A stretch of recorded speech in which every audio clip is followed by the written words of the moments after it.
France in the countryside. Anger over President Emmanuel Macron's decision to deactivate parliament over pension reform has sparked days of unrest across the country, reinvigorating scrutiny of police's harsh tactics, and plagued French cities with tear gas and smoke, an end to the increasingly harsher standoff that does not seem to be seen.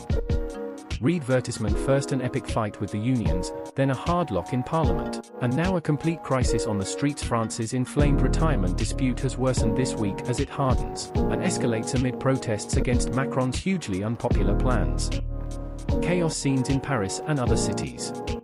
The unrest, which began last Thursday after Macron used special executive powers to pass his pension reform through parliament, saw security forces with protesters late at night, even as firefighters raced to put out hundreds of flames.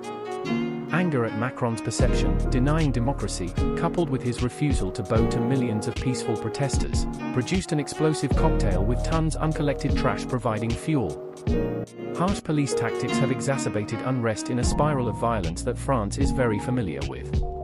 Interior Minister Gérald Darmanin said more than 450 people were arrested on Thursday, most violent day of protests against Macron's attempt to raise the retirement age, which he said was opposed by vast majority of French voters. He accused radical anarchist groups of with police, breaking windows and setting fire to uncollected garbage. A firefighter and a local resident tried to extinguish a fire that broke out during the events in Paris on March 23, 2023. Anna Korf, AFP. Macron said at a press conference following the EU summit in Brussels on Friday that, "We will not give anything to violence." 49.3 of the Constitution to dismiss the Parliament. He has been in a position of no remorse since he gave his order to put his substance into action.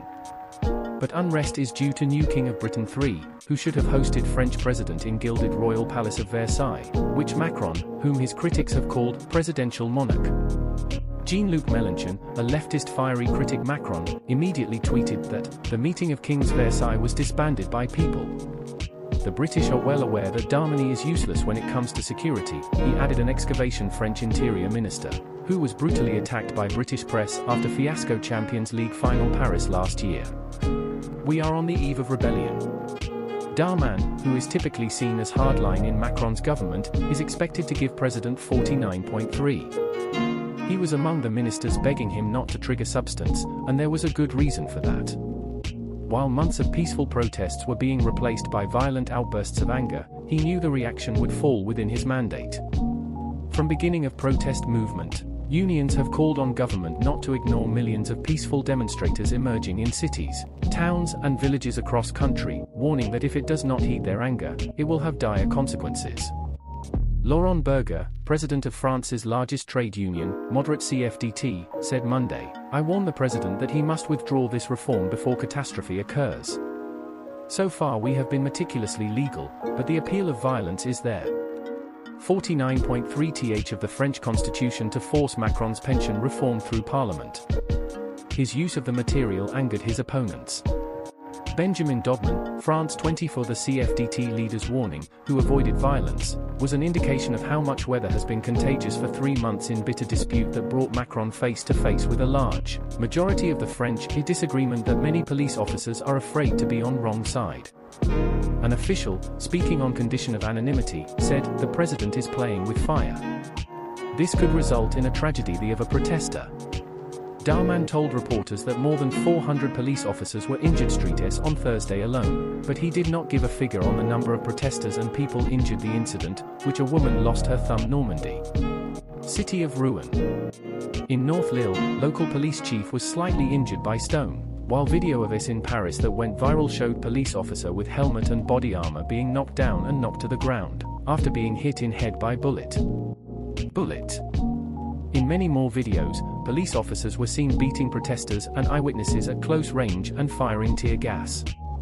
Even before Thursday's escalation violence had prompted Amnesty International, France's human rights ombudsman Claire Headon, and even the UN Special Rapporteur on Freedom of Association Clement Voul to voice concerns about harsh practices and restrictions police, the right of people to protest. On Friday, Council Europe was the latest body to condemn excessive use of force, police. The French authorities must ensure the safety of the protesters and refrain from using unnecessary or excessive force. #Protect the Protest pic.twitter tm2pstsic2. Amnesty International March 23, 2023. The unrest has revived a long-standing debate over police brutality. France, once again emphasizing that law enforcement is not supervised in a country where the minister charge of police surveillance is often referred to as France's best cop. Like the yellow vests, or worse. At start protest movement, Laurent Nunez, new police chief French capital, was praised for his change tactics, which, unlike his predecessor's more confrontational approach, allowed riot police to stand well away from large crowd peaceful protesters. Nunez told reporters at the time, "I don't want us to be accused of causing the rallies to turn into violence. By remaining invisible, we avoid contact with conservatives who are just looking for fights." However, the change in approach to appearance did not prevent sporadic events from occurring. As early as January 19, on the first day of the rally, a young photographer was seriously injured during a police attack, causing his testicle to be cut off. This is Macron's 49.3. It has become more frequent in recent days with the increase in violence following its use of the substance. According to Christian Muhanna, a policing expert at CNRS Research Center, the dramatic increase violence witnessed in recent days reflects a return to traditional policing methods implemented wake of Islamist terrorist attacks. Referring to police repression of protests against workers' reforms in 2016, the yellow vest unrest that began 2 years later, he said, police and crowd control has become hardened, more aggressive, less negotiated since the terrorist attacks in 2015. It is of course more difficult to control protest movements that do not have a clear structure or leadership, but tendency of the authorities to downplay cases police harassment only encourages more repressive elements within force, Muhanna said. Known as BRAVM, garbage officers are often accused of randomly beating people, such as protesters, eyewitnesses, or journalists who follow rallies.